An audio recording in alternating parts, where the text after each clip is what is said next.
hai chân nó hít tiêu vào chân môi lục thò chân xuống vào môi lục một chân lên xí cùng hậu nó hít tiêu vào lên thò ra xuống cố lên nó hít tiêu vào lên thò ra xuống nó hít tiêu vào hai lần chung môi chân thắm chân môi lục thò ra chân xuống vào môi lục nó hít tiêu vào một lần thò ra chân xuống.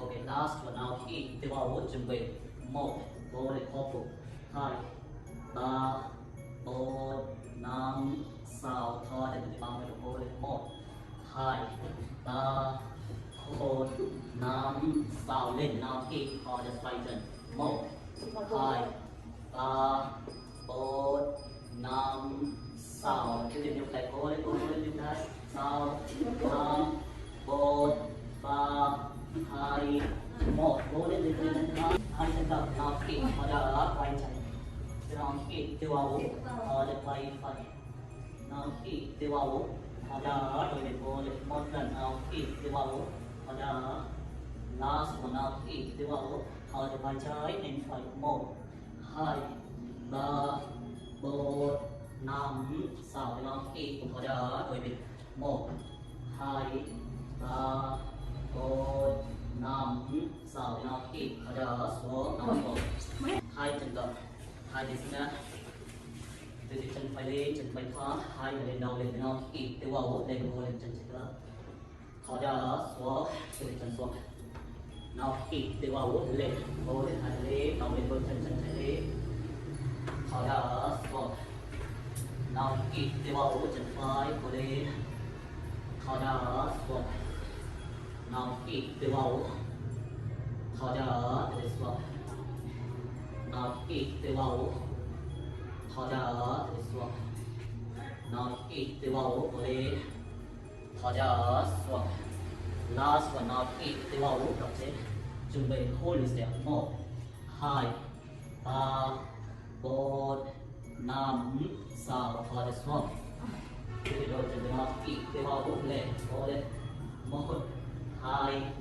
3 4 5 6 thò xuống chân thẳng chân hai chân thẳng chân chân hai này lên slowly từ chân phải đó để nó hít tiêu vào hai lên đầu lên từ chân trái lên bằng môi lục hai bên lên thò ra xuống tay xuống chân xuống rồi chân chân trái đó để nó hít tiêu vào đầu lên chân phải lên thò ra xuống nó hít tiêu vào lên cô lên chân thò ra xuống cô lên nào hít tiêu vào lên thò ra xuống hai lần chú một nào hít tiêu vào lên chân phải đó chân chân lên thò ra xuống nào hít tiêu vào lên thò ra xuống okay last one lần cuối nào hít tiêu vào lên chuẩn bị hold it 1 2 chân chân lên 3 4 5 6 xuống cố lên nào hít tiêu vào chân trái lên slowly từ chân phải lên 1 2 3 4 5 6 tiếp tục chân chân thẳng hai chân lên hai chân thẳng lên từ hai chân lên đầu lên thì nó hít tiêu vào lên thò ra xuống hai lần nó hít tiêu vào lên thò ra xuống cố lên nó hít tiêu vào lên thò ra xuống okay last one nó hít tiêu vào lên chuẩn bị 1 2 3 4 5 6 rồi xuống chân thẳng chân nó hít tiêu vào lên đầu đi hai tay cân bằng forward cái side điều hít thò ra xuống nó hít tiêu vào lên thò ra xuống tốt hai lần nào hít tiêu vào lên thò ra xuống nào hít tiêu vào lên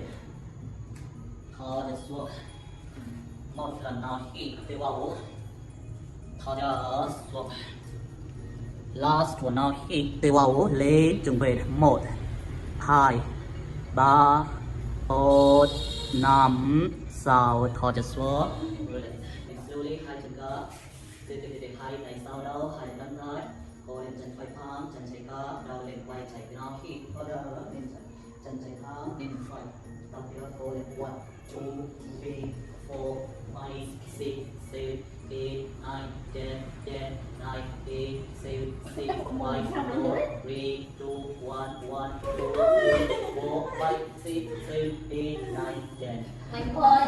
Ok, hai chân ra, hai tay xuống, hai thang, mong lên. Nó hít từ vào lên, mong lên dưới. Thở ra, mong xuống. Nó hít từ vào lên, mong lên. Thở ra, xuống. Nó hít từ vào lên. Thở ra, xuống. Hai lần nó hít từ vào. Thở ra, xuống. Một lần nó hít từ vào. Thở ra, xuống. Last one, now hit the wall, Mamley, to wait for this. 1, 2, 3, 4, 5, 6. Thở ra cho đi xuống, ôm chân hai chân ta, ôm chân. Now hit the wall, đầu lên, đo thật chân chữ về.